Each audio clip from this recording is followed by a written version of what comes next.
The station called Zenith Prime floated in the darkness between star systems, a massive structure of metal and light that served as neutral ground for all the species of the galaxy. Today it hosted the Grand Convergence, a gathering that happened once every 5 Earth years. Ships from hundreds of worlds docked at its ports, carrying representatives who came to show off their greatest achievements in science, art, and craft. Lieutenant Jake Morrison stood at the observation window of the human transport ship, watching the station grow larger as they approached. He was young for a cultural attaché, barely 30 years old, with short brown hair and the kind of friendly face that put people at ease. His uniform was crisp and new, because everything about Earth's presence in the galactic community was still crisp and new.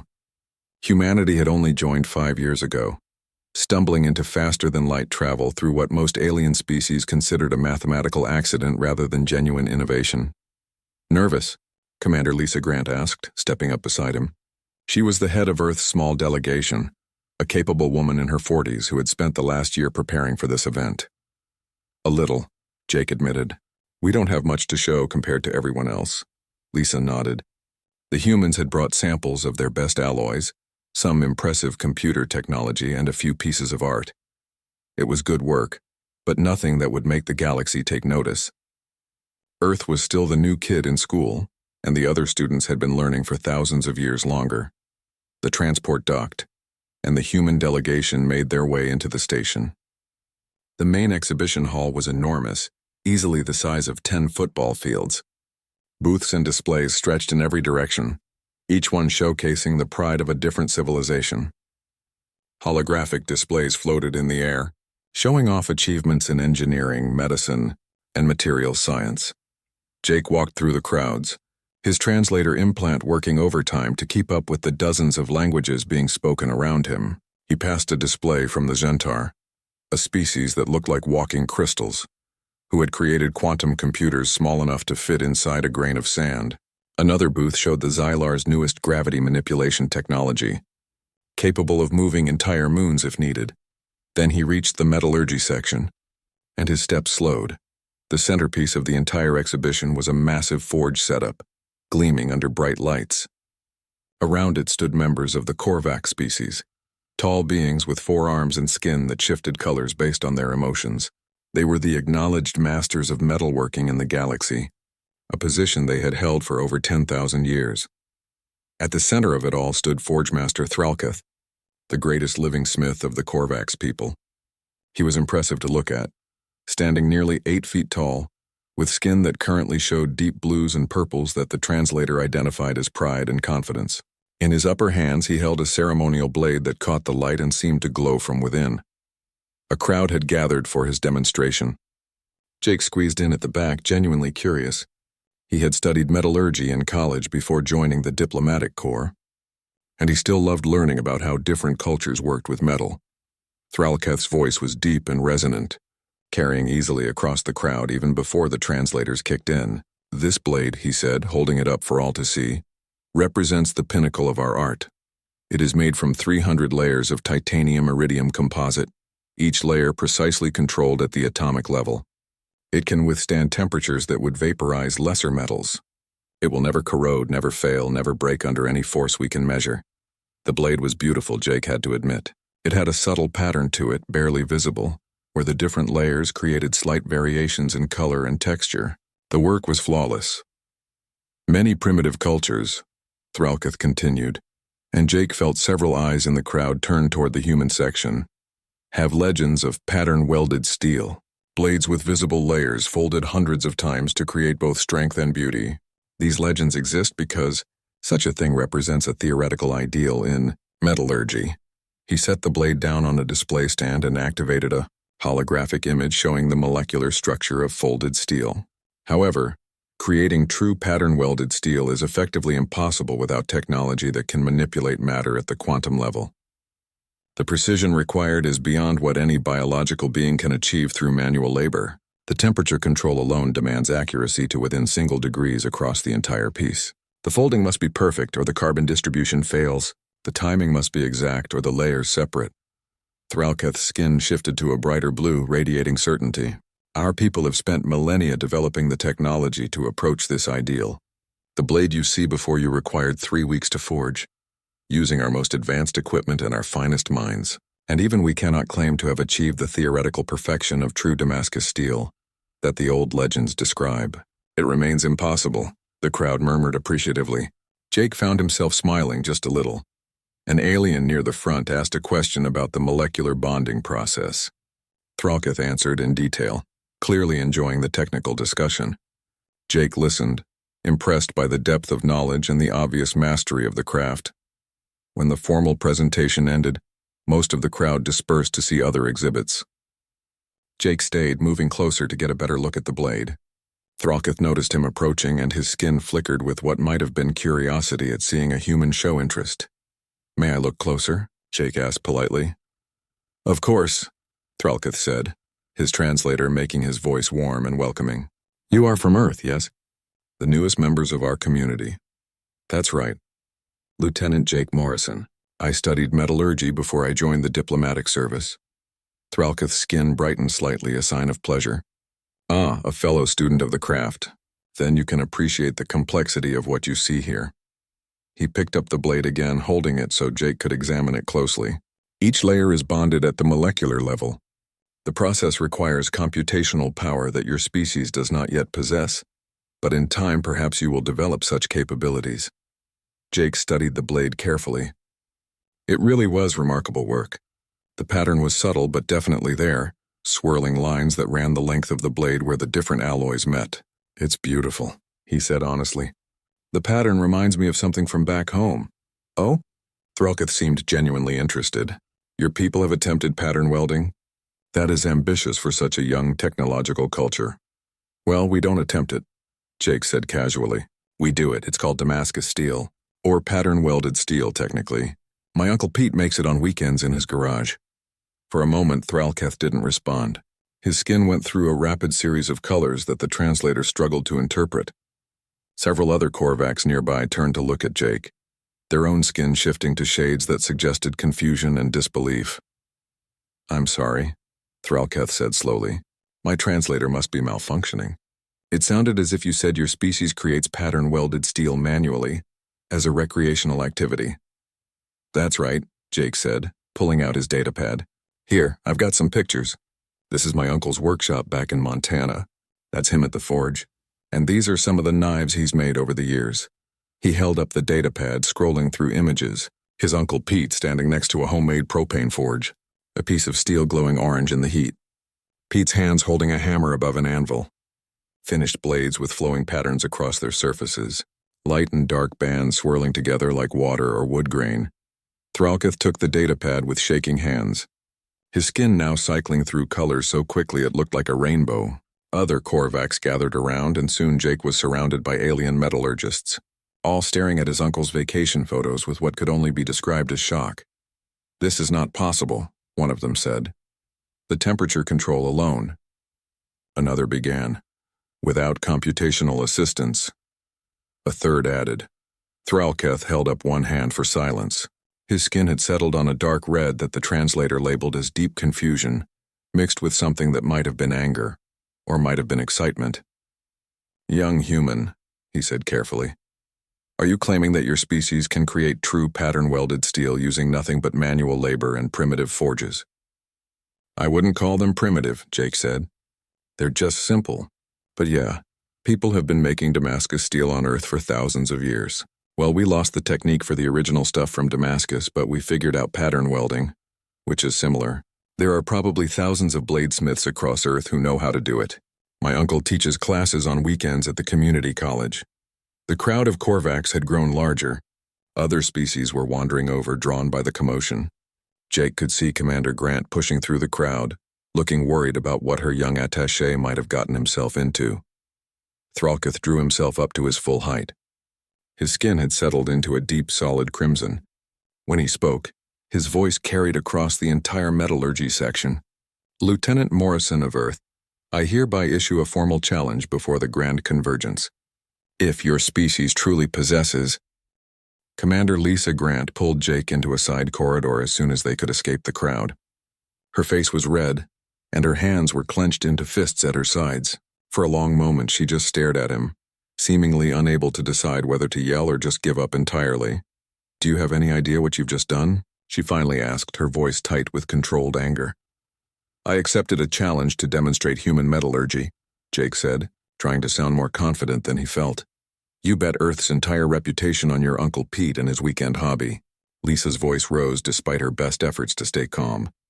"Jake, this is the Grand Convergence. There are representatives here from over 300 species. The news feeds are already broadcasting what just happened. In the last 10 minutes, it's become the most watched event of the entire summit." Jake pulled out his datapad and checked the station's network. She was right. Video of his conversation with Thralketh was everywhere, already translated into dozens of languages. The comments were pouring in, and most of them weren't friendly to humanity. Words like arrogant and foolish appeared frequently. Several species were already placing bets on how badly the humans would fail. "Okay," Jake admitted. "Maybe I should have checked with you first." "Maybe?" Lisa closed her eyes and took a deep breath. "Tell me the truth. Can your uncle really do what you said? Can he actually make this Damascus steel?" "Yes," Jake said without hesitation. "I've watched him do it dozens of times. He's really good at it, Commander. I wouldn't have accepted if I wasn't sure." Lisa studied his face for a long moment, then slowly nodded. "All right. I trust you, Jake. But you better be right about this, because if we fail, Earth is going to look like a planet full of liars and fools. The diplomatic damage will take decades to repair." Over the next 3 days, the tension on Zenith Prime built steadily. The Korvax had set up a demonstration forge in the main arena, a space usually reserved for important ceremonies and major announcements. Thousands of seats surrounded the central floor, and every single one had been claimed within hours. Species that had shown no interest in humanity before were now desperate to watch the primitive Earthlings either prove themselves or fall flat on their faces. Jake spent most of that time dealing with the media attention. Reporters from 100 different worlds wanted interviews. What was Damascus steel? How did humans create it? Why had they never mentioned this capability before? He answered as best he could, but he kept thinking about his Uncle Pete and wondering if he'd made a terrible mistake. The message he'd sent had been simple. "Uncle Pete, need you to do that thing you do. Bring your forge. It's important." He'd followed it up with a longer explanation, but the quantum communication delay meant he wouldn't hear back for almost a day. What if Pete couldn't come? What if he was on vacation, or busy with work, or just didn't want to travel halfway across the galaxy to forge a knife in front of thousands of aliens? But on the morning of the third day, Jake's communicator chimed with an incoming message. "Jake, this better not be one of your pranks. I'm on a transport heading to your location. Should arrive in about 6 hours. Bring coffee. The stuff on the ship tastes like motor oil." Jake felt relief wash over him like a physical force. Pete was coming. Everything would be fine. 6 hours later, Jake waited at the docking bay as the transport ship opened its airlock. Pete Morrison stepped out, looking around with the bewildered expression of a man who couldn't quite believe where he'd ended up. He was in his 50s with a solid build that came from years of physical work. His hair was mostly gray, and he wore faded jeans, work boots, and a flannel shirt that had seen better days. In his hands, he carried 2 battered cases that Jake recognized as his toolkits. "Uncle Pete." Jake hurried forward, relieved to see a familiar face. Pete set down his cases and pulled Jake into a quick hug. "All right, kid, what's this all about? Your message said something about aliens and a demonstration, but I figured you were pulling my leg until the government agents showed up at my house with a spaceship." "It's kind of a long story," Jake began. He explained as they walked toward the human delegation's quarters. Pete listened, his expression growing more bewildered with each sentence. By the time Jake finished, they had reached the rooms, and Pete immediately sat down on the nearest chair. "Let me get this straight," Pete said slowly. "You told an entire alien civilization that humans can make Damascus steel. They didn't believe you, so now I have to forge a blade in front of thousands of aliens to prove you weren't lying. And if I mess up, Earth looks bad. That's pretty much it, yeah." Pete was quiet for a moment. Then he started laughing, a deep belly laugh that went on for almost a minute. "Jake, you've always had a talent for getting into weird situations, but this one takes the cake. Does this place have coffee?" "There's a dispenser in the corner." Pete got up and poured himself a cup, took a sip, and made a face. Tastes like somebody already drank it once. All right, show me this forge they want me to use. They made their way to the arena. It was empty at this hour, but in less than 12 hours it would be packed with spectators. In the center of the floor sat the forge the Korvax had provided. Pete approached it slowly, running his hands over the equipment with the careful attention of a craftsman evaluating new tools. Well, he said after a few minutes, it's fancier than my propane setup back home. Temperature controls look precise. Good ventilation system. Yeah, I can work with this. He turned to Jake. What materials am I using? Standard metals. High carbon steel and nickel. The Korvax insisted on providing the materials themselves so nobody can claim we brought something special from Earth. Pete nodded. Smart, when do I start? Tomorrow morning. 9 station time. Then I should probably get some sleep. It's been a long trip. Pete picked up his tool cases. Jake, don't look so worried. I've been doing this for 20 years. One more knife isn't going to be a problem, even if there are aliens watching. That night, Jake barely slept. He kept imagining everything that could go wrong. What if the alien metals were different somehow? What if Pete got nervous with all those people watching? What if the forge didn't work the way he expected? Morning came too quickly. Jake met Pete for breakfast, and the older man seemed completely calm, eating his meal and making small talk about the strange food options available on an alien space station. If he was nervous, he hid it perfectly. Commander Lisa joined them along with the rest of the human delegation. Everyone knew what was riding on the next few hours. Earth's reputation, their standing in the galactic community, their credibility as a species worth taking seriously. All of it depended on a man in his 50s who made knives as a hobby. Mr. Morrison, Lisa said formally. On behalf of Earth and humanity, thank you for doing this. Pete shrugged. Jake's my nephew. Family helps family. Besides, I've never had an audience this big before. Might be fun. They made their way to the arena as a group. The stands were already filling up. Thousands of beings from hundreds of worlds, all here to watch the humans either succeed or fail spectacularly. News drones floated through the air, broadcasting to the entire galaxy. Jake saw Thralketh and the other Korvax metallurgists in a special section near the forge, their skin colors shifting with what the translator identified as anticipation and skepticism. Pete walked to the center of the arena, his boots echoing on the floor. He set down his tool cases and began unpacking them, laying out hammers, tongs, and other equipment with practiced efficiency. The crowd grew quiet, watching this strange human in his worn flannel shirt prepare to attempt the impossible. Thralketh descended from the stands and approached Pete, holding several ingots of metal. These are your materials, the Forgemaster said. High carbon steel and nickel as requested. They are unmodified and have been scanned by neutral observers to confirm their composition. You may inspect them yourself. Pete took the metal, weighing it in his hands, checking the color and texture. Looks good, he said simply. Before you begin, Thralketh continued, his skin showing deep blues and purples, I must ask, do you truly believe you can create pattern-welded steel with nothing but manual labor? No computational assistance? No quantum-level controls? Pete looked at the towering alien, then at the thousands of spectators watching from the stands. He smiled, the easy smile of a man about to do something he'd done 100 times before. Forgemaster, I don't know anything about quantum-level controls, but I know steel and I know how to fold it. Watch and learn. He turned to the forge and began adjusting the temperature controls. Jake, he called out, how long did I say this would take? 4 to 5 hours, Jake answered, his voice carrying in the silent arena. A ripple of reaction ran through the crowd. 5 hours to create what the Korvax needed 3 weeks and their most advanced technology to achieve? The betting odds against humanity dropped even further. Thralketh returned to his seat, his skin now showing colors that the translator struggled to interpret. Pete finished his preparations, stacked the metal layers together and placed them in the forge to heat.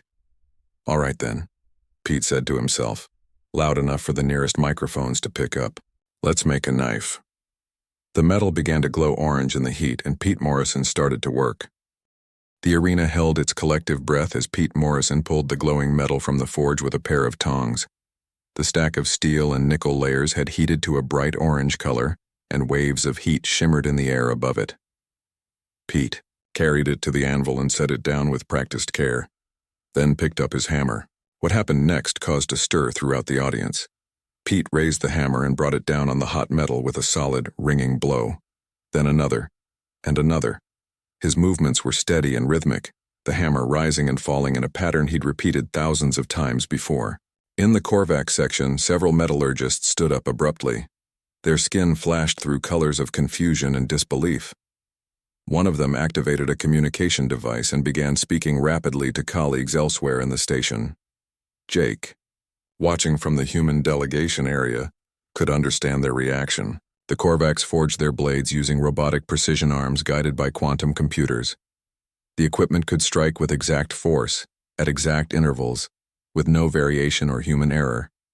They had spent centuries perfecting this technology specifically, because manual hammering was considered too imprecise for advanced metallurgy, and here was Pete Morrison, hammering away like a blacksmith from ancient Earth history, somehow expecting to achieve the same results. The metal flattened under Pete's hammer. He paused, examined it with a critical eye, then placed it back in the forge to heat again. While it heated, he picked up his thermos and took a sip of coffee, completely unbothered by the thousands of eyes watching his every move. A Gentar scientist in the front row activated a recording device, capturing every detail with sensors that could measure down to the molecular level. Around the arena, dozens of others were doing the same. If the human failed, they wanted documentation of exactly how and why. If he somehow succeeded, they needed to understand the process. The metal reached temperature again. Pete pulled it out, returned to the anvil, and continued hammering. This time when the piece was flat enough, he took a cutting tool and made a notch down the center. Then he folded the metal over on itself like closing a book. "He's actually doing it," Commander Lisa whispered beside Jake. "He's really folding the steel." The folding was the heart of the Damascus steel technique. Each fold doubled the number of layers. Fold it 7 times, and you had 128 layers. Fold it 15 times, and you had over 32,000 layers of alternating. Steel and nickel, each one bonding to the next through heat and pressure. The result was steel that combined the best properties of both metals, with a beautiful pattern visible on the surface. At least, that was the theory. The Korvax maintained that actually achieving proper layer bonding without computer control was impossible. The carbon content had to distribute evenly. The temperature had to remain consistent throughout the piece, and the hammering force had to be precisely calibrated to compress the layers without separating them. Pete seemed unconcerned with these requirements. He heated the folded metal again and returned to hammering it flat. His rhythm never changed. Each strike of the hammer looked the same as the last, falling in the same place, with what appeared to be the same force. 20 minutes passed, then 30. Pete completed another fold, making a total of 3. His shirt was starting to show sweat stains, but his movements remained steady. Between heats, he would roll his shoulders, stretch his back, and take sips of coffee.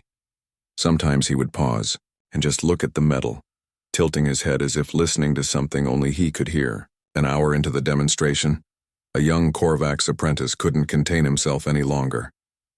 He stood up and called out, "Excuse me, human. How are you calculating the carbon diffusion rates?" Pete looked up from his work, hammer in hand. "The what now?" "The carbon diffusion rates," the apprentice repeated. "As you hammer the steel, the carbon atoms are redistributing themselves throughout the metal. Without quantum modeling, how do you track their movement to ensure even distribution?"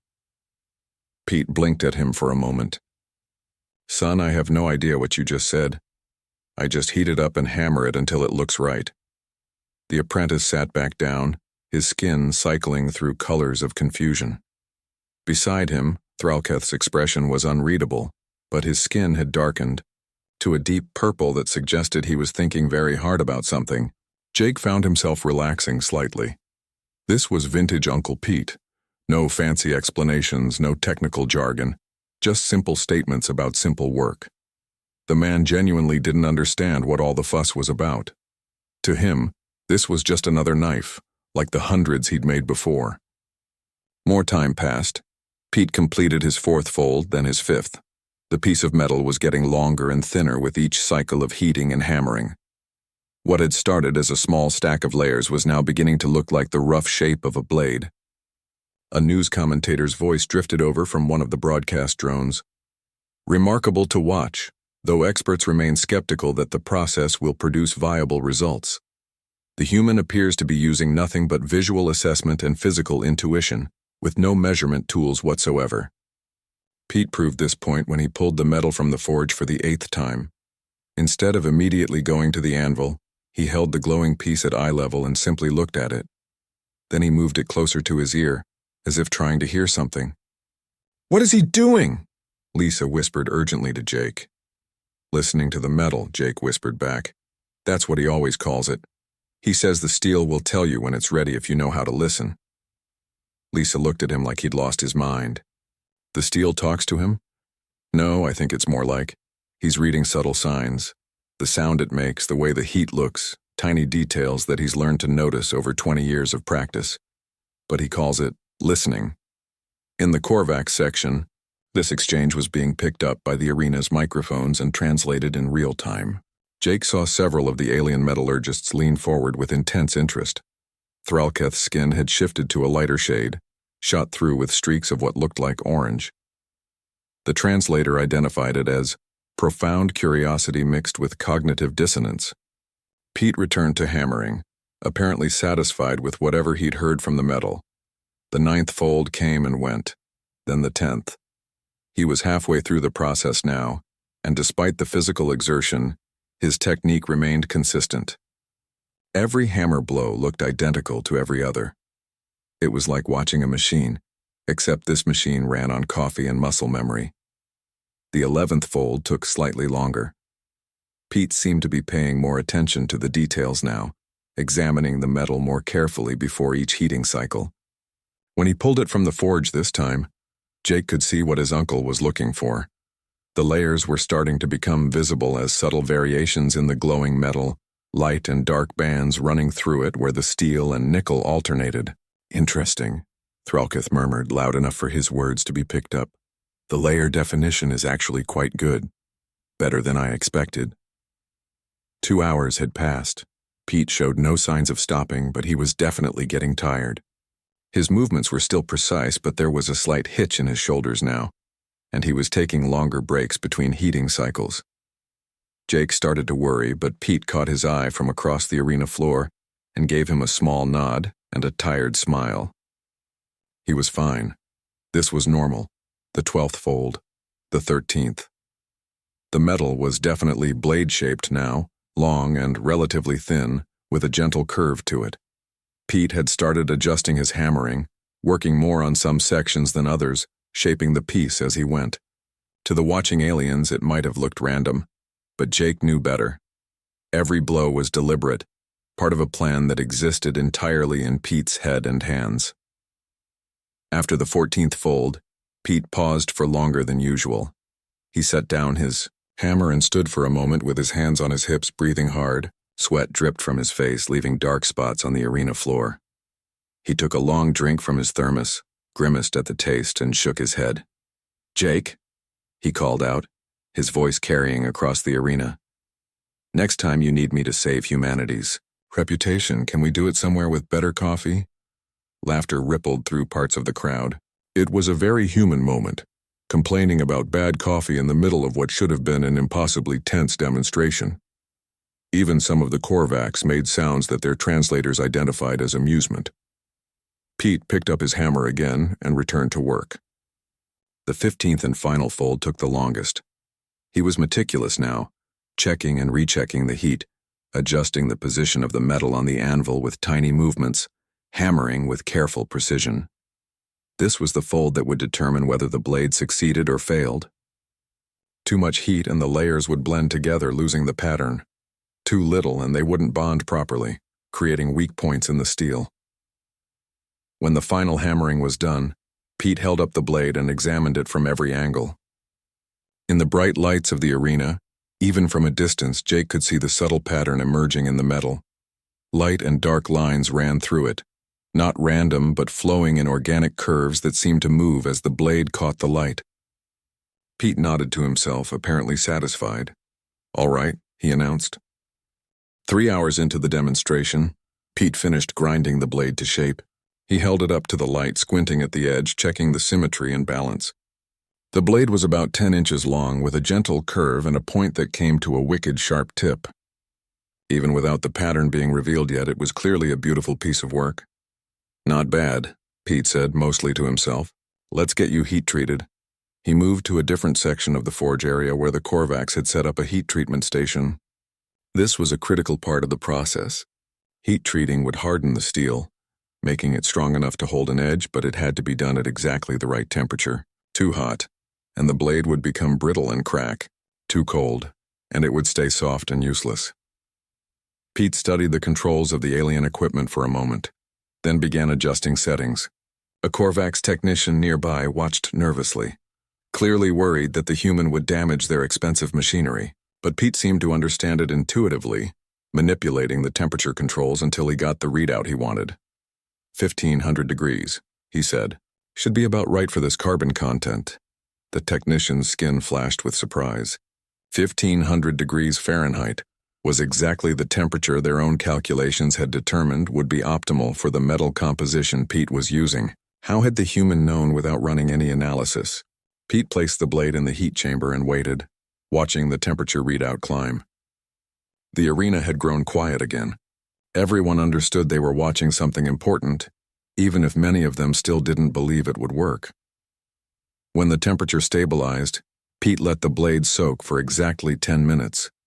Jake knew the timing was critical. His uncle had explained it to him once. Hold it too long and the grain structure would grow too large, making the steel weak. Pull it too early, and the carbon wouldn't fully dissolve into the iron matrix. But Pete wasn't using a timer or checking a clock. He was just standing there, arms crossed, occasionally glancing at the blade through the chamber's window. When he finally reached in with his tongs and pulled it out, Jake would have bet money that exactly 10 minutes had passed. Pete carried the glowing blade to a container filled with oil. This was the quenching process where the hot steel would be rapidly cooled, locking in the hardened structure. He took a breath, then plunged the blade into the oil. The oil erupted into flame just like it was supposed to. Smoke billowed up and the smell of burning oil filled the arena. Pete held the blade steady in the flames, moving it gently to ensure even cooling. When the flames died down, he pulled the blade out and examined it carefully. No cracks. No warping. The blade was straight and true. A collective exhale seemed to pass through the watching crowd. Even the skeptics had to admit that the human had successfully heat-treated the blade without modern equipment. Just his eyes, his experience, and his hands. "Now for the fun part," Pete announced. He carried the blade to a polishing station and began working through progressively finer grits of sandpaper. This was tedious work, slowly removing scratches and bringing the steel to a mirror finish. Pete worked methodically, checking his progress regularly under bright lights. An hour passed with nothing but the sound of sandpaper on steel. Some of the audience members began to shift restlessly, but most remained fixed on the human craftsman. There was something almost hypnotic about watching him work, the same motion repeated over and over, each pass making the steel a little bit smoother and brighter. Finally, Pete seemed satisfied with the polish. The blade gleamed like chrome, reflecting the arena lights, but there was still no visible pattern. To the untrained eye, it looked like regular polished steel. "All right," Pete said, moving to a chemical station. "Time to wake up the pattern." He had requested ferric chloride, a mild acid used to etch steel.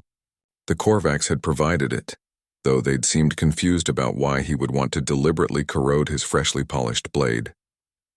Pete mixed the solution to the concentration he wanted, then used a brush to carefully apply it to the blade's surface. Nothing happened at first. Then slowly, like an image developing on old film, the pattern began to emerge. Dark lines appeared in the steel, flowing and twisting in organic curves. The nickel layers stayed bright while the high-carbon steel darkened, creating contrast that revealed the structure Pete had created through hours of folding and hammering. The pattern spread across the blade like living water, waves and eddies frozen in metal. Some areas had tight, dense lines where the layers were compressed. Other sections showed broader sweeps where Pete had drawn out the steel during forging. The overall effect was stunning, a piece of functional art that had been hidden inside the metal all along, waiting to be revealed. Jake heard gasps from around the arena. Even from a distance, the pattern was clearly visible, more dramatic than any photograph could have shown. This wasn't a simulation or a hologram. This was real Damascus steel forged by hand, exactly like Jake had claimed. Pete rinsed off the acid and dried the blade carefully. Then he held it up, turning it slowly so the lights could catch the pattern from different angles. The waves seemed to move and flow as he rotated it, the three-dimensional structure catching light in different ways. "There we go," Pete said with satisfaction.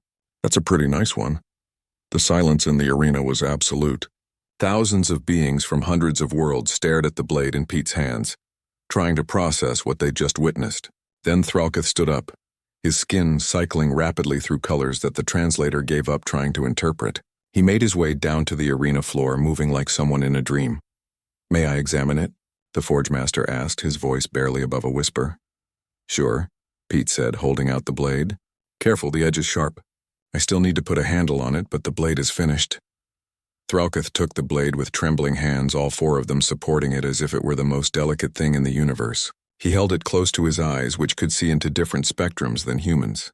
He turned it over and over, examining every inch of the surface. Then he activated a small device that projected a holographic display above the blade. It showed the molecular structure of the steel, the layers of different metals bonding together perfectly, the carbon distribution even and precise, the grain structure tight and strong. Everything about the blade was exactly as it should be according to the most advanced metallurgical science the galaxy possessed. "This is museum-quality work," Thralketh finally said, his voice carrying across the silent arena. "This would take our finest smiths months to achieve using our most advanced equipment, with every step guided by quantum computers and verified by molecular sensors. You created it in 4.5 hours using manual labor and tools that my ancestors would have recognized 10,000 years ago." He looked at Pete with what might have been awe on his alien features. "How is this possible? How do you judge temperature without sensors? How do you know when the metal is ready without computational analysis? How do you achieve consistent hammer strikes without robotic assistance?" Pete scratched his head, looking uncomfortable with the attention. "Well, you just kind of learn it, you know. I've been doing this for about 20 years now. First few years I made a lot of garbage, bent blades and cracked steel in layers that didn't bond right. But you keep at it and eventually your hands figure out what works. It's like..." He paused, searching for words. "It's like riding a bicycle. At first you have to think about every little thing, but after a while it just becomes natural. Your body remembers." "Muscle memory," Jake called out helpfully from the delegation area. "We call it muscle memory. When you repeat a physical action thousands of times, your nervous system develops patterns that let you do it without conscious thought. You can achieve precision through practice that equals or exceeds what machines can do." Several alien scientists were furiously taking notes. This concept of muscle memory was familiar to some species but completely foreign to others. The idea that biological beings could compete with machines through nothing but repetition was challenging. Some deeply held assumptions about the relationship between technology and capability. Other members of the human delegation were pulling up information on their data pads, sharing it with nearby aliens, videos of human craftspeople at work, glass blowers creating perfect spheres by breath and rotation, woodworkers cutting joints that fit together without nails, potters throwing vessels of exact dimensions on spinning wheels, jewelers setting stones with tweezers and steady hands. All of it was done by feel, by practice, by humans who had spent years or decades developing skills that let them work at levels of precision that seemed impossible to species who relied entirely on technology. A Xylar engineer stood up, her translator making her voice sharp with confusion. But why? Why would anyone spend years learning to do by hand what a machine could do perfectly on the first try? It's inefficient. It's time-consuming. It makes no logical sense. Pete had been packing up his tools, ready to finally rest after hours of work. But he stopped and looked up at the Xylar engineer, considering her question seriously. "Why do I spend my weekends in a hot garage getting covered in soot?" The arena erupted in sound as Thralketh made his formal acknowledgement. Some species cheered, others made their own unique sounds of approval or surprise, and a few sat in stunned silence, still trying to process what they just witnessed. The human delegation was hugging each other, Commander Lisa looking like she might cry from relief. Jake made his way down to the arena floor where Pete stood looking bewildered by all the attention. His uncle had set down his tools and was wiping his hands on a rag, clearly ready to call it a day. "You did it, Uncle Pete," Jake said, clasping his shoulder. "You actually did it." "Did what?" Pete asked. "Made a knife?" "I've made hundreds of knives, Jake. This one wasn't any different except for all the people watching. But it was different, and over the next few hours, that difference became very clear. News of the demonstration spread across the galactic network at the speed of light. By the time Pete had cleaned up his workspace and made his way back to the human delegation quarters, there were already dozens of requests for interviews, demonstrations, and consultations waiting in the message queue. Commander Lisa gathered the delegation together that evening for a debriefing. Everyone was tired but buzzing with excitement. For the first time since joining the galactic community, Earth wasn't just the new primitive species that stumbled onto the stage. They had something unique, something valuable, something that even the most advanced civilizations couldn't easily replicate. "The Korvax ambassador has requested a formal meeting tomorrow," Lisa announced. "Several other species have also reached out, including the Gentar, the Xylar, and at least a dozen others I've never even heard of. Everyone wants to talk about human craftsmanship traditions." "What do they want exactly?" Jake asked. "Information mostly. They want to understand how we develop these skills, how we teach them, how widespread they are in human culture. Some are treating it as anthropological curiosity, but others—" She paused, looking at her datapad. "Others are asking about trade agreements, cultural exchanges, and apprenticeship programs." Pete, who had been quietly eating dinner in the corner, looked up at this. "Apprenticeship programs? You mean they want to learn bladesmithing?" "That and other crafts," Lisa confirmed. "I've received inquiries about human glasswork, pottery, woodworking, textile arts, even cooking techniques. It seems we've accidentally revealed that Earth has an entire category of cultural knowledge that the galaxy didn't know existed or didn't take seriously." Over the next few days, the reality of what had happened at the demonstration continued to unfold. The human delegation found themselves at the center of attention in a way they never had been before.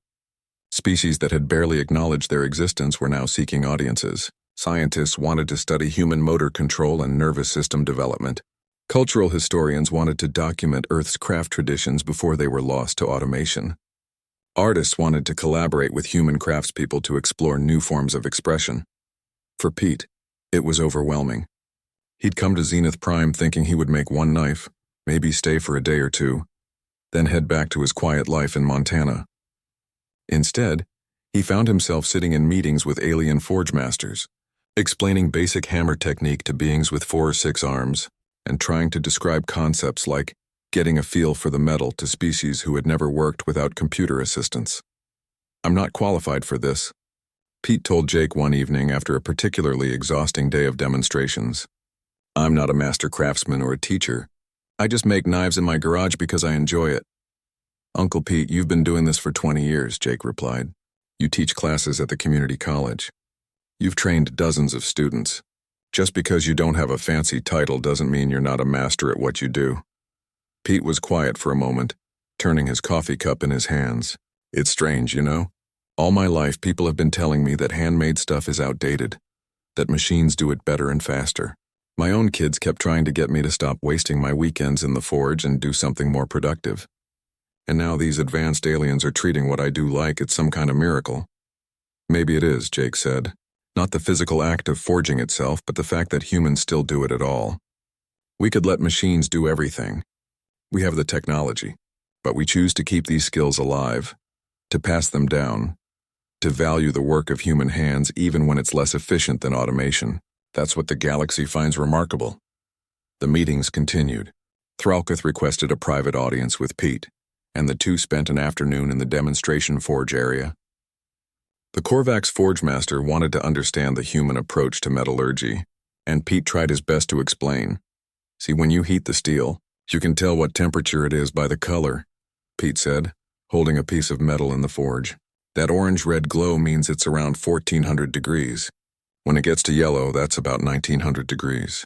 Too hot for what we're doing." Thralkith's skin shifted through various shades as he processed this information. "But these are imprecise measurements. The exact shade of color can vary based on ambient lighting.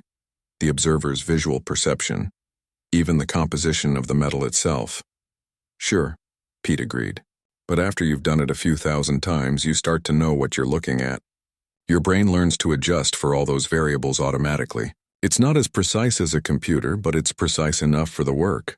Precise enough, Thralkith repeated as if testing the phrase. My people have spent millennia pursuing perfect precision. The concept of enough precision is foreign to us. Pete pulled the metal from the forge and examined it. Here's the thing, though. Perfect precision isn't always what you want. When I'm forging a blade, tiny variations in how I hammer it, small differences in temperature across the length of the steel, those create the character that makes each piece unique. 2 blades from a factory are identical. 2 blades from my forge are siblings, similar but not the same. Some people prefer that. Thralkith was silent for a long moment, his skin cycling through colors that suggested deep thought. I had not considered that variation might be desirable rather than a flaw to be eliminated. It's like music, Pete suggested. A computer can play notes with perfect timing and pitch, but somehow it doesn't sound the same as when a person plays. The tiny human imperfections are what make it feel alive. This conversation seemed to affect Thralkith deeply. Over the following days, Jake noticed the Forgemaster spending more time watching recordings of the demonstration, particularly the moments when Pete was simply looking at or listening to the metal.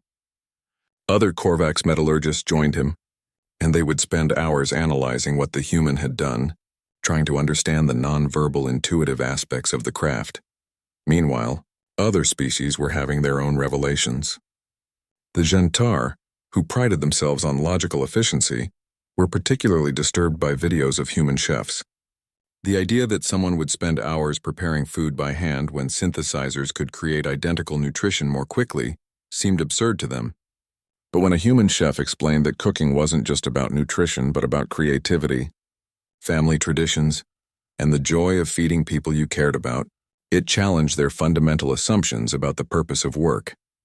A delegation from the Xylar requested permission to visit Earth specifically to observe human craftspeople in their natural environment. They wanted to see the workshops, the studios, the small businesses where people practice these ancient skills. They wanted to understand how a high-tech civilization could coexist with what they considered primitive methods.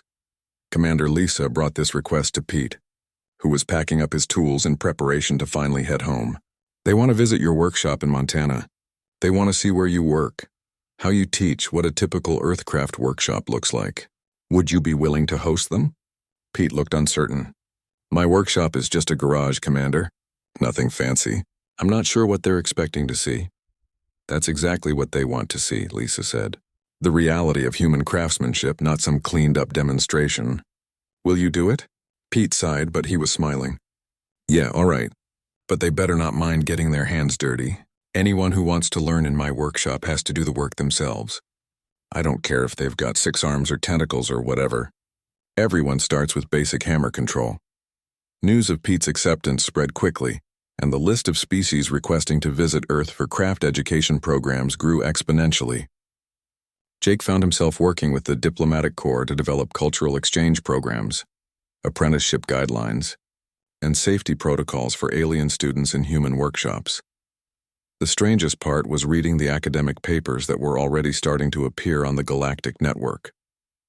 Xenoanthropologists were writing about human craft traditions with the same seriousness they would give to any other significant cultural discovery. Neurologists from a dozen species were studying human motor learning and muscle memory. Philosophers were debating the implications of humans choosing inefficiency for aesthetic and emotional reasons.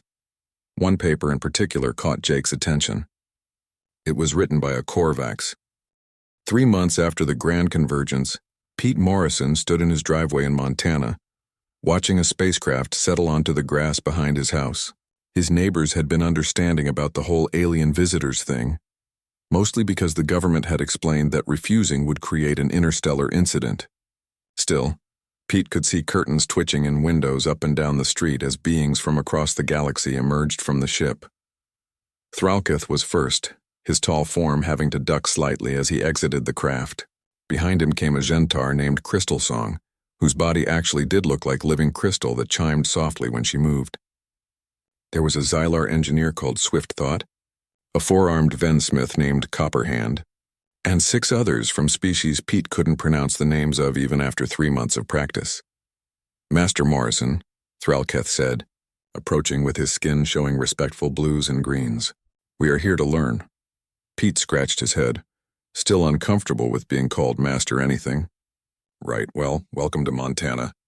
Let's get you all settled in and then we can figure out how this is going to work." The practicalities of hosting alien students turned out to be more complicated than Pete had anticipated. His garage workshop, which had seemed perfectly adequate for one person and occasionally a human student or two, suddenly felt very small with 10 beings of various sizes trying to fit inside. The Korvax alone took up the space of 2 humans, and Crystal Song couldn't risk being near the forge because high heat might damage her crystalline structure. Jake had come to help, taking leave from his diplomatic posting to assist his uncle with what had become an unexpected cultural exchange program. Together, they worked out a system where students would rotate through the workshop in smaller groups, with some observing while others practiced. "All right," Pete said on the first morning, standing in front of his assembled students. "Before anyone touches a hammer or lights a forge, we need to talk about safety. I don't care what you can do on your home worlds. In my workshop, we follow my safety rules. Understood?" 10 various heads, appendages, and sensory organs indicated agreement. Pete spent the next hour going over basics. How hot the forge would get, why you never reached into it without tongs, what to do if you burned yourself, how to handle sharp objects safely. The aliens listened with intense focus, many of them recording the information on personal devices. Then came the first actual lesson: learning to swing a hammer. "This seems like it should be simple," Swift Thought commented, picking up one of Pete's hammers with 2 of her 4 hands. "Apply force to the head directed toward the target." "Sure," Pete agreed. "But there's a difference between hitting metal and forging it. Watch." He picked up his own hammer and demonstrated on a cold piece of steel. The hammer rose and fell in a smooth arc, striking the same spot repeatedly with a rhythm that was almost musical. Each impact rang out clearly, and when he set down the hammer, there was a visible depression in the metal exactly where he'd aimed. "Now you try," he said to Swift Thought. The Xylar raised her hammer and brought it down. The strike was accurate but awkward, all arm motion with no flow to it. She tried again and again, each strike slightly different from the last. "You're thinking too hard," Pete observed. "Don't aim each strike separately. Find a rhythm and let your body follow it. Like this." He demonstrated again, humming softly as he worked. "Swing and hit, swing and hit. Let it flow." Over the next few weeks, Pete discovered that teaching aliens was both easier and harder than teaching humans in some ways.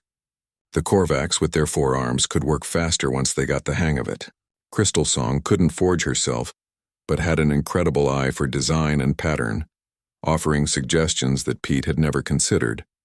Copperhand, the Ven, had been a smith on his own world and brought techniques that Pete found fascinating, but they all struggled with the same fundamental challenge: learning to trust their bodies instead of their minds. "I can calculate the exact temperature needed," Thralketh said one afternoon, frustrated after his 3rd failed attempt at heat-treating a blade. "I can measure the precise time required." "Why does it still come out wrong?" "Because you're thinking about it instead of feeling it," Pete explained.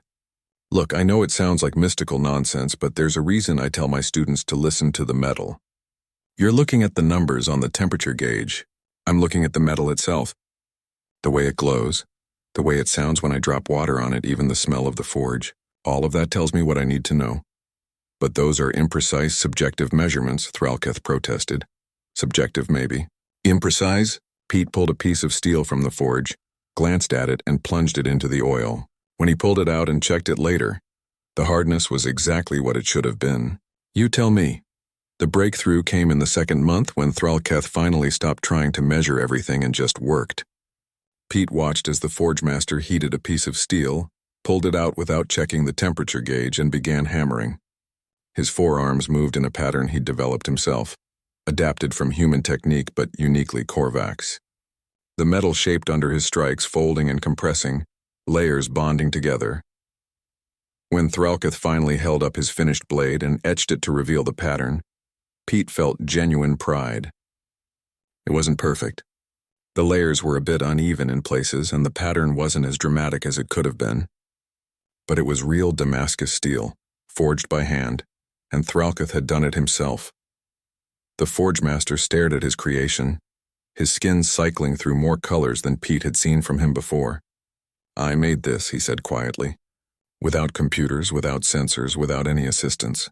I made this with my own hands." "You did," Pete confirmed. "How does it feel?" Thralketh was silent for a long moment. "It feels like I have rediscovered something my people lost long ago. Not just the technique, but the purpose of it. The satisfaction of creation." Other students had their own revelations. Swift Thought discovered that she enjoyed the physical labor of forging, the way it turned off her constantly analyzing mind and let her simply exist in the moment. Crystal Song, unable to work the forge herself, became fascinated with design and began sketching patterns that incorporated both human and alien aesthetic traditions. Copperhand and Pete spent hours comparing techniques from their respective worlds, finding similarities that suggested some fundamental truths about working with metal that transcended species. But the impact went beyond just the students in Pete's garage. Word of the apprenticeship program had spread across Earth and the galaxy both. Other human craftspeople were being contacted by aliens who wanted to learn pottery, glass-blowing, woodworking, weaving, and dozens of other traditional skills. A blacksmith in Japan found herself teaching a class of Gentar students. A potter in Mexico was hosting Xylar engineers. A glassblower in Italy had a waiting list of species wanting to learn her craft. Earth's craft traditions, which had been slowly dying out in the face of automation and efficiency, suddenly found new life and new appreciation. Young humans who had never considered learning traditional skills saw their elders being treated as masters by advanced alien civilizations and started asking questions.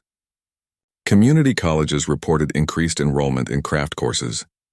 Workshops that had been struggling to stay open found themselves flooded with both human and alien students. Jake watched this transformation from Pete's living room, where he'd set up a temporary office to help coordinate the growing cultural exchange program. He was on a video call with Commander Lisa, who was dealing with the diplomatic side of things from Earth's embassy on Zenith Prime. "We're being asked to establish formal craft schools," Lisa told him. "Not just individual apprenticeships, but actual institutions where aliens can come to study human traditional arts. The Galactic Council is offering funding. They're treating it like a cultural preservation priority." "That's good, right?" Jake asked. "It's amazing," Lisa agreed. "But it's also overwhelming. We need to organize curricula, establish safety standards for alien students, figure out how to adapt teaching methods for species with completely different physiology. And we need to do it without turning human crafts into some kind of museum exhibit. These need to be living traditions, not performances for aliens." Through the window, Jake could see Pete in the backyard with Thralketh and Copperhand. They were working on a collaborative piece, a blade that would incorporate techniques from all three of their worlds. Pete was laughing at something Copperhand had said, and even Thralketh's skin showed colors of humor. "I think Uncle Pete has it figured out," Jake said. "Don't overthink it. Just teach people who want to learn. Share the knowledge, let it grow and change, see what happens." Lisa smiled. "Your uncle's wisdom strikes again. I'll suggest we take that approach to the committee." As the months passed, Pete's small garage in Montana became a legend in certain circles across the galaxy. It was where Forgemaster Thralketh of the Korvax learned that perfection wasn't always the goal.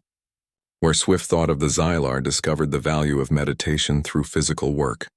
Where Crystal Song of the Gentar found that beauty could come from imperfection, where a dozen other students from across the stars.